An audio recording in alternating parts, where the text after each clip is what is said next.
look at economics, I feel like also being part of expanding economics, it makes me look at economics in two different ways, like economics that I'm studying in class and then economics that I discuss with my peers in expanding economics. And so the economics that I study in class looks at environment as an externality. It looks at inequality as an externality. And like, I think we've had a podcast about this as well, that we look at these as exogenous variables and not endogenous variables, like part of the model. And I feel like that results in the models that we are taught in class on how to solve pollution and how to decrease the social cost actually won't work because the environment is not considered as central to the model. And so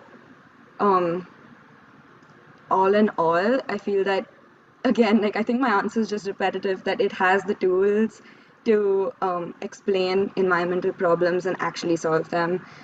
Even when it comes to racial inequalities, I feel that theoretical economics does not explain racial inequalities at all. You need to, it actually explains the opposite of that, and being able to decode how utility is explained and derived decodes the racial inequality that's systemically like within economic theory. And so I feel that yeah, actually that's it. That's the end of my answer. Yeah. Also, Shanaya, for those of the viewers who don't know, could you say what expanding economics is? Oh yeah, we're a group on, so expanding economics is a group on campus that focuses on talking about pluralism on and off campus, and we have a lot of we have events, podcasts, and basically we spread heterodox and pluralist economic thought on campus. Yeah. Okay, great. And Yes. that's a chapter, is that a chapter of Rethinking Economics, or it's its own association? Yeah. Yes, yes, yeah. Okay. For my answer to question 4, I'd say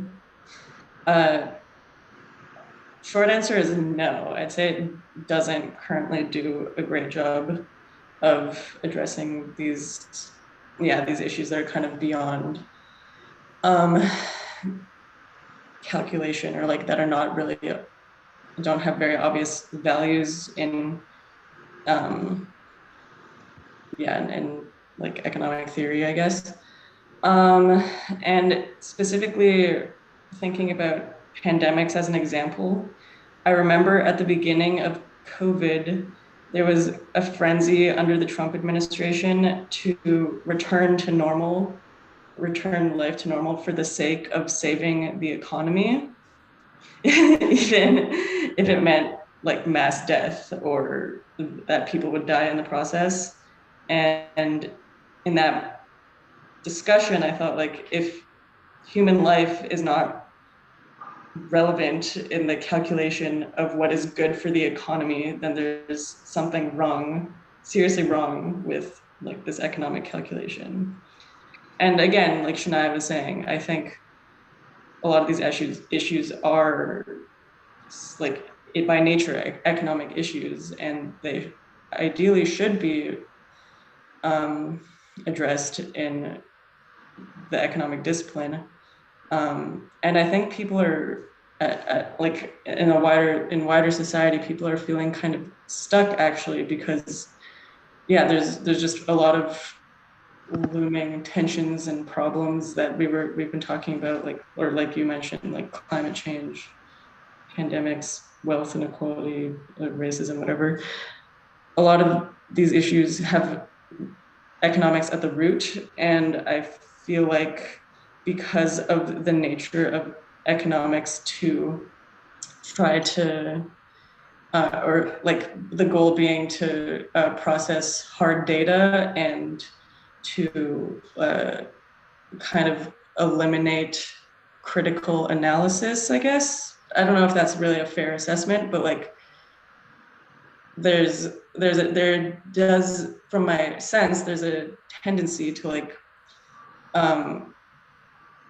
avoid critical analysis and nuance and focus more on like numbers that can easily be processed.